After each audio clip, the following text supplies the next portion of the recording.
pessoal, tudo bom? Pedro Cunha aqui mais uma vez no canal do Massa, hoje para trazer para vocês um conteúdo muito especial. Hoje minha entrevista com esse fenômeno que é o Brunório, que caiu no colo dele, né, a responsabilidade de tentar encerrar um jejum de títulos gigantesco da história do Palmeiras, 17 anos, lá com a era Parmalat, o gestor de extremo sucesso, montou um dos maiores times da história do clube. Não é à toa que a gente está aqui com ele hoje, né? Boa tarde, Brunório, tudo bom? Tudo bom, Pedro? Tudo em ordem? Pessoal do Massa aí. É sempre um prazer estar falando com o pessoal de vocês, do Palmeiras e todo mundo, né? Tá chegando perto da data aí que a gente quebrou o tabu, né? Chegando perto da data. Então, para já começar, né, você teve uma carreira muito forte no vôlei, né? E do vôlei saiu para o futebol para embarcar nessa aventura que era o Palmeiras, né? Eu queria saber em qual momento você decidiu trocar o vôlei pelo futebol e como que surgiu esse interesse para estar chegando no Palmeiras. O momento foi casual. A gente participou de um almoço, o vôlei da Pirelli, eu era técnico da Pirelli. O vôlei da Pirelli estava encerrando e a Parmalat se interessou pelo vôlei da Pirelli. E a gente, então, conversando no almoço com o presidente da Parmalat, com o presidente da Pirelli, durante o almoço a gente entrou em assunto de futebol. E eu sempre gostei de futebol, acompanhava o futebol muito de perto. Comecei a dar minhas opiniões sobre o que eu achava de futebol, sobre o que talvez pudesse melhorar administrativamente e tal. Aí, no dia seguinte, ele me chamou na Parmalat e fez o convite para ir para o futebol e não pegar o vôlei da Pirelli, né? E fez o convite ao contrário, para ir para o futebol. Eu falei, poxa, mas nunca trabalhei com futebol, nada disso, sou do vôlei. Mas aí eu fiquei pensando, falei, a Pirelli ia acabar mesmo com o vôlei, eu falei, acho que eu vou entrar nessa aventura aí, né? E resolvi, falei com ele, ele aceitou também, e foi assim, casualmente, que eu entrei no futebol e não saí nunca mais, né? E ainda sobre essa entrada, né? Você que vinha do vôlei, eu queria saber um pouquinho como é que foi esse processo de migração do vôlei para o futebol e qual que era a principal dificuldade, a principal diferença que você via, que você fala assim, poxa, no vôlei isso daqui era dessa forma, no futebol é completamente diferente. Bom, muitas diferenças, né? Eu, inclusive, no vôlei eu tinha tempo de trabalhar com planejamento, é a primeira dificuldade, porque eu falei que ia montar um projeto para 3 meses para apresentar, deram risada que no futebol não tinha esse tempo, né? O Palmeiras estava com uma equipe muito, muito fraca. A gente estava começando, estava lá quase perto da rabeira no Campeonato Paulista. Aí já veio a primeira dificuldade, como eu não apresentava um resultado imediato, já começaram a pichar os muros do Palmeiras, fora Parmalat, Brunoro volta para o vôlei, coisas do tipo, né? Foi uma dificuldade de isso. A primeira coisa é o planejamento. A segunda é o imediatismo, que no vôlei às vezes você não precisa disso, o imediatismo. Então eu tive que mudar toda a minha cabeça para fazer um trabalho de planejar a longo prazo, mas com resultados a curto prazo, para a gente tentar modificar algumas coisas. O longo prazo era se tornar um time competitivo perenemente, não casualmente, e tentar a curto prazo melhorar a performance da equipe, não era nem ganhar o título. Naquele momento, melhorar a performance para que o público pudesse acreditar no projeto da Parmalat, e então depois viria os títulos, né? Então, essas duas situações, de você não ter tempo de trabalhar e você ter que criar um projeto a curto prazo em tão pouco tempo, foram as maiores dificuldades que eu encontrei. E ali, naquele momento, você era funcionário da Parmalat, né? O Palmeiras tinha a gestão do clube também, não era? Na realidade, eu fui pela Parmalat, não fui pelo Palmeiras, e a gente passou a cuidar do futebol, a gente criou um projeto chamado Cogestão, que a gente dividia as responsabilidades do futebol com o Palmeiras, né? Na época eu tinha 3 dirigentes do Palmeiras que me ajudaram muito, que foi o Tipulo, o Serafim e o Strufaldi, que trabalharam comigo. A presidência começou com o Faquina, depois o Mustafa, que sempre deram apoio. E na parte da Parmalat eu tinha o presidente Grisende e o Bagatella, que trabalhava comigo pela Parmalat, né?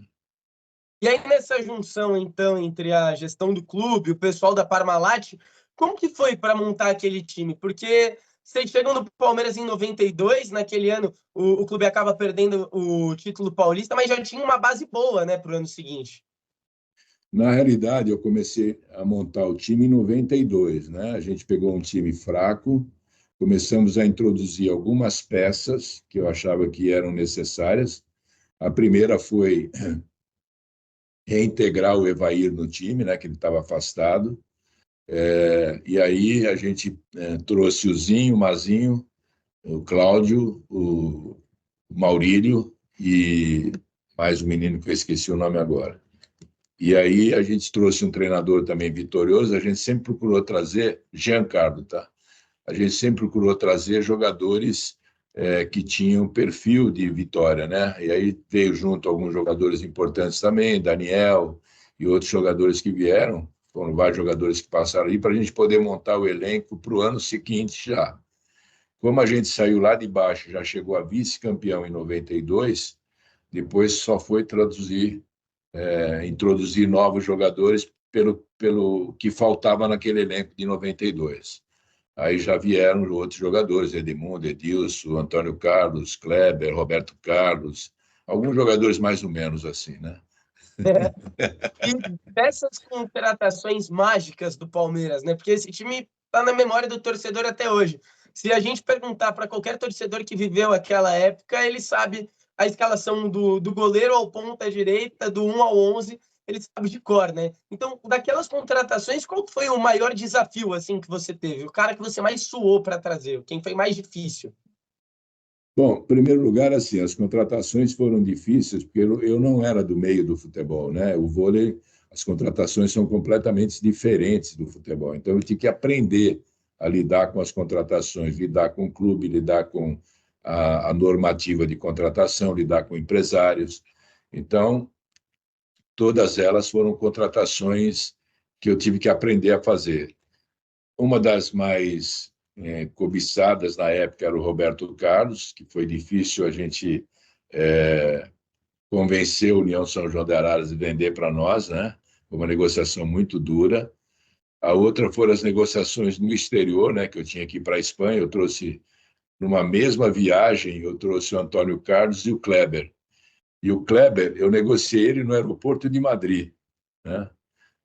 Em 30 minutos, eu negociei com o presidente do Logroñés, que ele era um empresário muito bem sucedido, não tinha tempo, só tinha tempo de negociar no espaço que ele ia pegar um voo de 30 minutos dentro do aeroporto de Madrid, que eu trouxe o Kleber, e várias outras, assim, o Edmundo, eu esperei, por exemplo, o Eurico Miranda viajar para mim poder negociar com o seu Calçada, que era o presidente do Vasco, esperei ele viajar para ele não saber que a gente estava negociando, também não foi fácil, então foram cada hora situações bem difíceis que eu tive que me adaptar a esse tipo de situação, usar a malandragem no bom sentido, né, para ser esperto para poder fazer os negócios.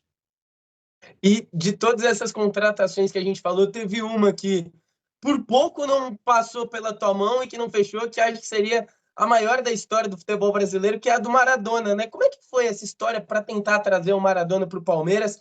E por que ela não rolou? O que foi o fator determinante assim para não fechar com o Maradona? O Maradona foi uma oportunidade, né? Porque ele estava saindo do Napoli, a Parmalat Itália me avisou, olha, por que vocês não tentam levar ele para o Palmeiras, né? Ele estava saindo da Itália. Aí eu fui para a Argentina, consegui um contato com o staff dele e começamos a negociar. Fiquei uma semana em Buenos Aires negociando, estava praticamente muito adiantada a contratação. Aí o Maradona falou, não, eu não posso jogar no Brasil, a torcida argentina não vai me perdoar, né? Então, foi por uma decisão dele de ter medo de enfrentar a torcida da Argentina pela rivalidade.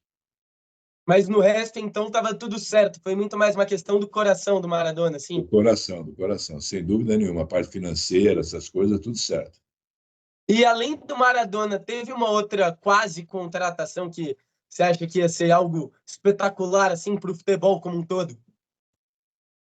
A gente teve bem, a gente não deu quase, tá? Eu tentei, que foi o Raí, mas não deu quase não. Ele disse sair, a gente teve uma reunião na casa dele, no apartamento dele, mas ele também, pela situação da rivalidade com o São Paulo, ele falou que não podia ir. Então não deu nem quase, que a gente nem fez a oferta, né? A gente fez o convite, mas ele imediatamente falou que não dava para vir, né? Então, foi também uma tentativa muito legal e que acabou não dando certo, mas seria também um super negócio, né? E ainda um pouquinho nessa sobre contratação, para depois a gente voltar para aquele título emblemático, tem uma que para mim é espetacular, que é a contratação do Cafu, né? Porque ele vinha do São Paulo, depois teve toda essa questão dele no Juventude. Como é que foi o bastidor para trazer o Cafu para o Palmeiras? Como que foi toda essa história por trás da chegada do Cafu? Que vem lá na frente, né? Depois do título paulista e tudo mais, se não me engano, o Cafu chegou em 95, né? Mas como é que foi toda essa situação para trazer o Cafu? O Cafu foi uma estratégia, né? Porque a Parmalat queria muito o Cafu, e eu também gostava muito do Cafu. A gente sempre tinha um problema na lateral direita, né?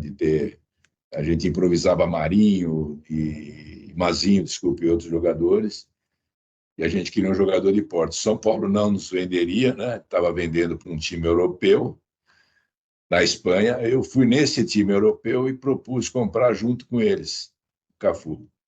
Mas o São Paulo, ele descobriu isso. E ele pôs uma cláusula que ele não poderia jogar no Palmeiras quando saísse desse time e viesse diretamente para o Palmeiras. E eu mandei continuar a negociação, porque o pessoal não percebeu que a gente era parceiro do Juventude de Caxias. Então, ele ficou um ano na Espanha e eu trouxe ele para o Juventude. Então, ele não veio direto para o Palmeiras. Então, do Juventude, o Juventude vendeu para o Palmeiras. Quer dizer, pulamos aquela etapa dele vir direto. Então, foi uma estratégia que a gente fez para um jogador que a gente sonhava, né? E o Cafu respeitou todas essas coisas. A gente tratou tudo antes, quando ele já estava na Europa. Tratamos tudo, salário, tudo que ele ia ganhar aqui. E ele cumpriu rigorosamente, foi jogar no Juventude. Ele sabia que ele iria jogar no Juventude. Nunca fez nenhuma alusão a isso, nunca revelou isso para ninguém, até o momento dele vir, né? Então, foi uma negociação interessante, estrategicamente, e também dependeu muito da idoneidade do Cafu para respeitar todos os prazos e a confidencialidade disso tudo. Pô, e voltando àquele time de 93, né, que está marcado na história, a gente falou muito das contratações, de como foi para montar aquele time, passamos até por algumas não contratações, por umas quase contratações, e por essa do Cafu que veio na sequência, mas um pilar muito importante daquele time vinha do banco de reserva, que era o Luxemburgo, né? Como foi esse processo para a chegada do Luxa naquele time? E num time recheado de estrelas, você e o Luxa conseguiram controlar muito bem os egos, os ânimos, tudo para que aquele time fizesse a história que fez, né? Como era a parceria, a relação entre vocês dois para lidar com esses problemas que são naturais de um elenco tão vitorioso, né? Porque todo mundo quer ganhar, todo mundo quer jogar. Como que foi para o Lucha chegar no Palmeiras e essa relação de vocês dois para conseguir controlar o ambiente, para fazer com que o time fizesse a história que fez? Não, o Lucha, quando eu contratei ele, ele era um jovem, né, com grandes aspirações, já tinha feito um trabalho maravilhoso no Bragantino, né, subiu 3 divisões. E eu era um dirigente, sou, né, um dirigente diferente por eu ter sido atleta de vôlei, ter sido técnico de vôlei. Então, eu fui técnico tanto de clube como de seleção brasileira. Então, eu sabia lidar com jogadores estrelados, né, porque no vôlei também tem seus problemas, né. Então, eu já convivia com vestiário, mesmo que de outra modalidade, né. Eu já tinha essa vivência, desde atleta até treinador. Então, quando o Lucha veio, nós tivemos um encontro de personalidades, né? A gente pensava da mesma maneira, então isso facilitou muito. Então, muitos jogadores que pudessem ter algum tipo de reação, às vezes era o Lucha que falava, às vezes era eu que falava, entendeu? Então, a gente tinha uma relação perfeita de como chegar no elenco, como minimizar os problemas. Uma hora era ele, uma hora era eu, pela relação que nós tínhamos e pela facilidade de eu, como dirigente, poder falar com o atleta, porque muitos dirigentes nunca fizeram nada no esporte, nunca entraram dentro do vestiário, nada, não tinha essa facilidade. E eu tinha por ter sido um treinador e por ter sido jogador também de grandes equipes. E mesmo com essa parceria de vocês, de saber lidar perfeitamente com a situação, chegou a ter algum problema, algum incômodo no clube, assim, entre atletas durante aquele torneio que você olha hoje e fala assim, putz, esse foi difícil de resolver, mas conseguimos. Teve alguma questão assim? Não, o que teve foi muito boato, mas nunca teve nenhum problema muito sério, não. Até porque era um grupo que uma coisa que eu sempre fiz na minha carreira foi respeitar as individualidades. Então você respeita as individualidades das pessoas e cria a obsessão pelos objetivos, né?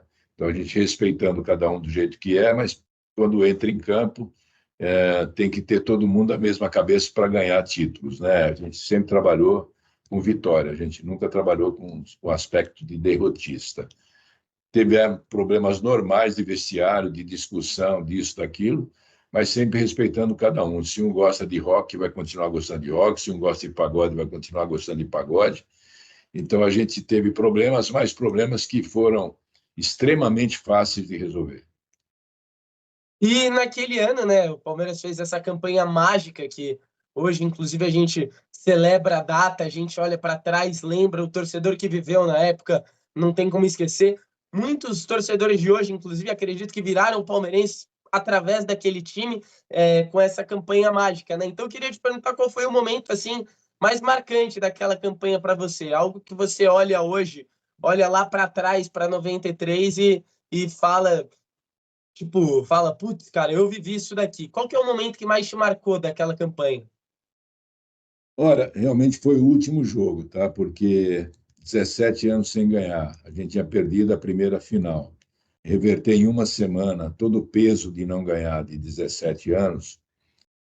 E dentro do campo, no Morumbi, tem uma passagem muito interessante na minha vida, uma passagem. Eu sempre fui palmeirense, e eu ia assistir jogos do Palmeiras, e quando eu voltava para casa, minha mãe falava que como é que foi o jogo? Eu falava, nossa, mãe, tá muito ruim aquele negócio, não vai ganhar, tal. E ela falava para mim assim, ó, só vai ganhar o dia que você for trabalhar lá. Minha mãe era uma fã incondicional minha no vôlei, né? E eu falava, como, mãe, vou trabalhar no futebol? Eu sou do vôlei, não vou sair nunca do vôlei. Não, só vai ganhar o dia que você for trabalhar lá. E ela faleceu antes disso, e eu estava dentro do Morumbi festejando, eu lembrei dela que ela falava isso. Então foi um momento muito marcante, sei que ela me ajudou lá de cima, né? E essa emoção de poder ajudar o Palmeiras a sair dessa situação de 17 anos, e tinha certeza que dali para frente o clube seria outro e daria outras voltas aí, ser o time que é hoje. E daquela final, né, tem muita história de superstição no vestiário, né? A história da meia branca, das velas. Tem alguma que você lembra assim que você consegue compartilhar com a gente? Alguma história bacana daquele dia, daquele pré-jogo? Alguma superstição engraçada que rolou naquele vestiário? Bom, primeiro o Vanderlei me sacaneou em termos, né? Porque eu ia para o camarote assistir o jogo e falou: não, você vai ficar no vestiário. Eu falei: como vou ficar no vestiário, cara? De onde eu vou assistir o jogo? Eu não posso ir no campo? Ele falou: não, você vai ficar aí. Se no intervalo descer e você precisar falar com o jogador, você fala. Então, pô, como é que eu vou ficar no vestiário? Não, vai ficar. Eu consegui uma televisãozinha pequenininha, com uma antena com bombril em cima para poder pegar a imagem, e fiquei vendo o jogo lá do vestiário numa televisãozinha pequena. E a gente sempre acendia a vela, né, para Nossa Senhora, que era comum dentro do vestiário do Palmeiras. O Chiquinho, que era o roupeiro, e ele arrumava as velas, colocava tudo ali. Quando a gente terminou o jogo, eu vi que as velas tinham acabado. E a gente estava bem no jogo, né? Tinha a sequência. Aí eu falei, pô, Chiquinho, você tem que arrumar mais vela, cara. Não dá para ficar. Como eu vou arrumar vela no Murumbi agora, cara? Como é que eu vou fazer isso? Eu falei, não sei. Você vai se virar, arruma suas velas aí, porque tem que acender tudo de novo. Eu não sei de onde ele apareceu com tanta vela, cara. E ali dentro do Murumbi, acho que ele foi no vestiário do São Paulo, falou com alguém, alguma coisa, e apareceu a vela, que eu não sei de onde apareceu, mas tinha que aparecer essas velas, que eu não queria o vestiário sem vela nenhuma, apagada e sem. E apareceu, não sei como, cara, mas apareceu, estava dando tudo certo mesmo. E aquela é a conquista mais marcante, mais importante da tua carreira como um todo, juntando com a época do vôlei, com as passagens seguintes, com os títulos que você conseguiu em outros lugares. Esse é o título mais marcante para você? Olha, é o mais marcante porque ele deu uma virada na minha vida, né? Porque eu tive títulos no vôlei espetaculares também dentro daquilo que eu sonhei, né? Porque eu sempre sonho com algumas coisas até hoje. Então, foi o mais marcante porque pelo futebol, pela mídia, por tudo que representou, né? Um time de massa. Então, realmente mudou minha vida. Realmente aí mudou minha vida esse título, né? Porque também ninguém acreditava no meu trabalho dentro do futebol, né? Eu estava implementando uma coisa que não existia, né? Então, realmente mudou demais a minha vida e daí para frente levou outro rumo, né? Que eu não esperava que fosse tão grande essa reviravolta. E aí, depois disso, pô, uma era extremamente vitoriosa, mas o time se desmanchou um pouquinho rápido demais, né? O que aconteceu para que o time se desmanchasse como um todo? Você deixar o Palmeiras em 96, 97? Por que você acha que acabou não tendo uma sequência maior, como, por exemplo, hoje a gente vê a era Crefisa à frente do Palmeiras? Não, olha, eu acho assim, a gente só teve um ano, que foi o ano de transição, que foi 95, que a gente não teve bons resultados, que era já programado, porque já ia sair César, Evair, Zinho, né, vários jogadores, e a gente estava preparando o time para 96, né, que é o ano que a gente deu show, né, que era o time dos 100 gols, papapá. Então, na minha geração, na minha fase, não teve problema, porque eu saí em 97, né? E a Parmalat continuou até 2000, ganhou Libertadores, tudo isso, né? Então, na minha fase não houve problema, né? Eu saí para a Fórmula 1 e depois sim, depois que a Parmalat saiu, acho que houve problema de mudança de filosofia de trabalho, né? Não saiu aquela gestão profissional para uma gestão mais amadora, então acho que aí teve problema, mas é, na minha época não teve problema. Depois eu não sei o que aconteceu, porque eu já não estava mais no Palmeiras.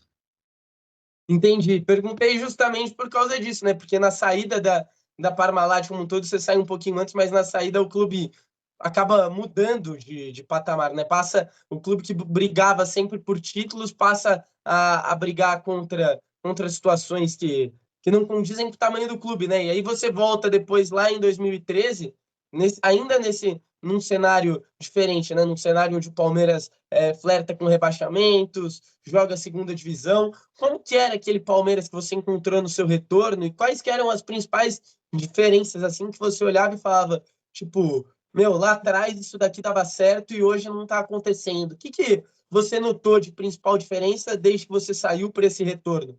Não, quando eu voltei deu tudo certo, porque acho que as coisas no Palmeiras, eu cheguei com uma crise na primeira vez com a Parmalat e entrei de novo numa crise junto com o Paulo Nobre. A gente estava na Série B quando a gente voltou.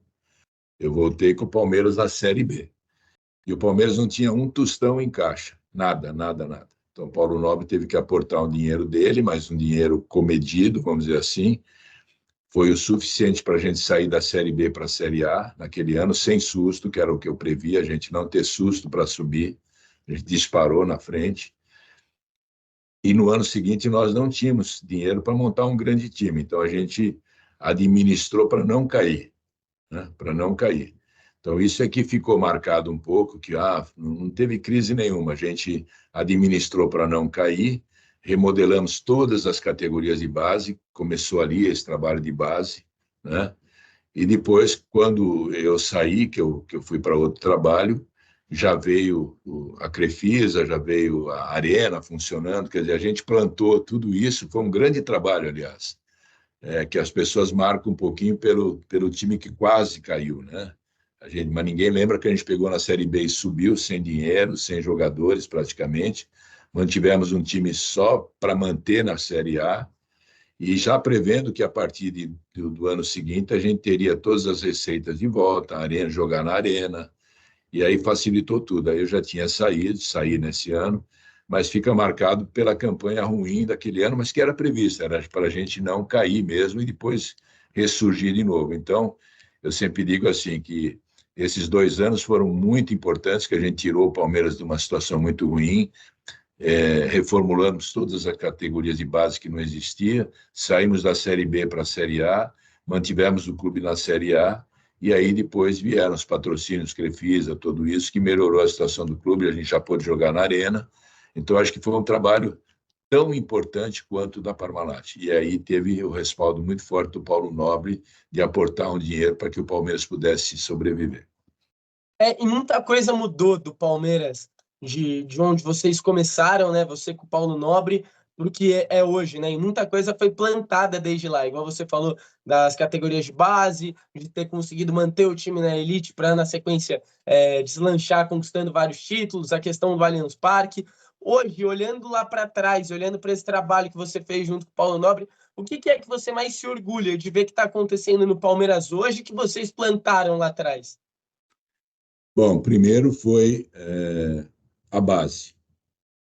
A base foi fundamental. Quando a gente chegou, a gente trouxe um cara especializado na base, que era o Damiani, que reformulou toda a base junto com a gente, para o Palmeiras poder ter uma base de respeito que não tinha, né? Era um monte de jogadores, de empresários, era uma confusão danada.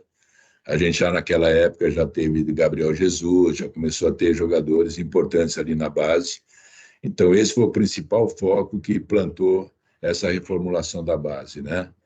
O segundo é que já no primeiro ano a gente já subiu o time para a Série A, né? Que sem dinheiro nenhum praticamente, né? Com um time médio a gente conseguiu fazer esse trabalho e passamos essa situação podendo já deixar tudo pronto para usar o Allianz, né?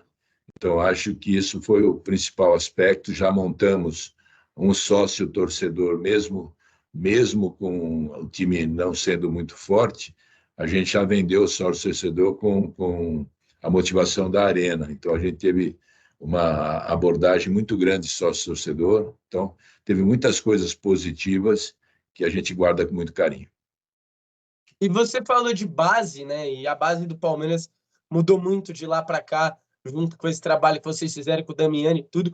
E você cita o Gabriel Jesus, né? E em determinado momento, pelo menos ao que foi noticiado, o Gabriel Jesus por pouco não deixou a base do Palmeiras, né? Como é que funcionou esse processo para conseguir subir o Gabriel Jesus, que é a primeira estrela dessa nova geração de base do Palmeiras, que tem inúmeros craques que brilham com o futebol mundo afora? Não, o Gabriel, quando ele começou a despontar, ele começou a ser artilheiro no sub-15, no sub-17, né?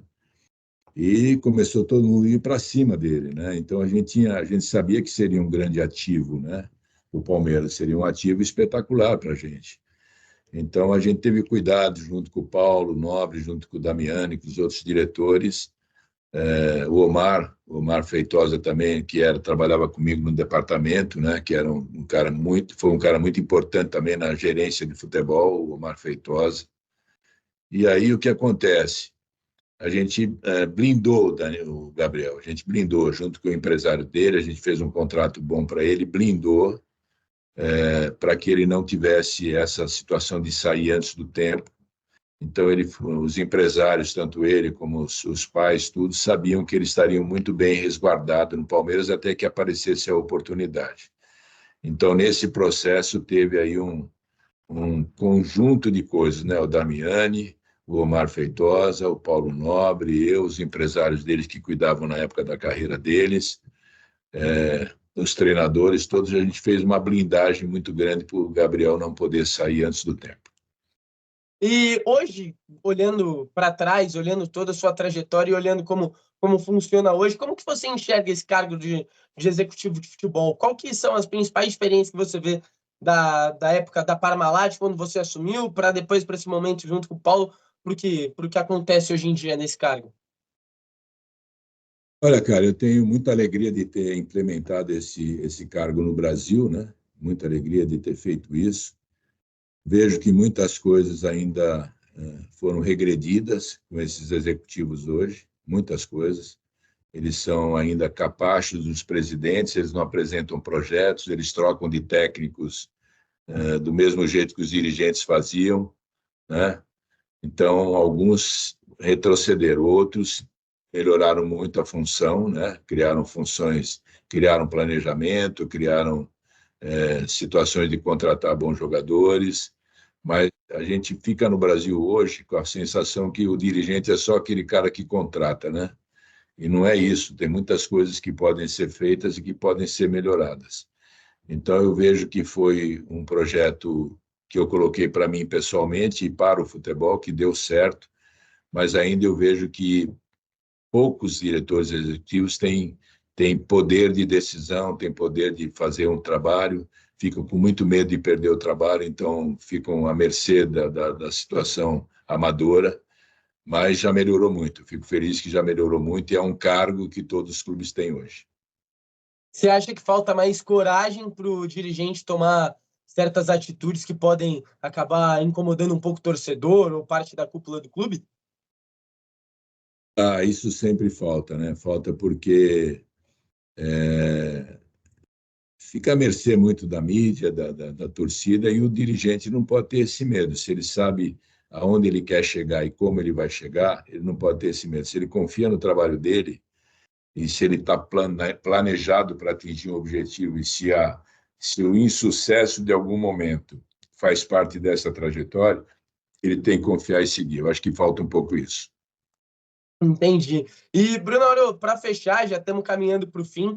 Mais uma vez, te agradecer aí por ter topado participar desse bate-papo com a gente. Queria que, para fechar, você contasse uma história, algo que só você sabe desse Palmeiras Parmalat. O que só o Bruno sabe, alguma história engraçada, alguma resenha bacana para contar para a gente que nunca saiu na mídia. O que só o Bruno sabe desse Palmeiras Parmalat? Pô, tem tanta história, cara, que eu não sei o que eu já falei e o que eu não falei, tá? Tem uma história muito engraçada do Edmundo. Acho que eu não falei, não. Carnaval. E o Vanderlei resolveu treinar no carnaval, né? Acho que nem o Vanderlei sabe. Aí o Edmundo falou assim: eu não vou treinar no carnaval, hein? Eu não vou treinar. Eu falei: vamos ter problema. O time bem pra caramba, o time em primeiro. E acho que mais alguém do grupo falou também que não ia voltar. Eu falei: pô, eu não posso peitar o Vanderlei, mas também não posso prejudicar tudo aquilo que estava bem no elenco, tranquilo e tal. Aí eu falei: como é que eu vou resolver esse problema? Aí eu fui no Vanderlei e falei assim: Vanderlei, deixa eu te falar uma coisa, cara. Você está muito cansado, cara. Você está precisando de um descanso, né? O time está bem pra caramba. Pô, você está estressado, você anda nervoso. Para que treinar no carnaval? A gente está muito fácil a nossa classificação, tal, tal, tal. Fiquei convencendo ele a não treinar o carnaval, porque ele estava cansado. E ele concordou e tirou o treino do carnaval. E o Edmundo falou assim: isso aí tem dedo seu, hein? Eu falei: não, o Vanderlei que decidiu. E aí ficou tudo bem, voltaram do carnaval, ganhamos o campeonato, ficou tudo bem. Pô, que bacana, cara, que história legal.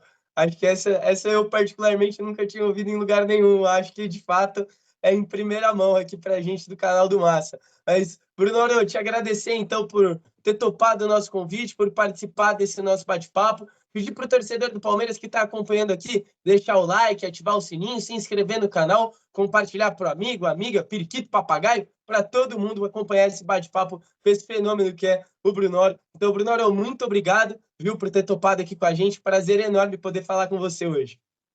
Foi super prazer em te rever. Você jogou futebol junto com meu filho, né? Lá no Banespa. Você já virou um homem, né, cara? Meu filho também era moleque.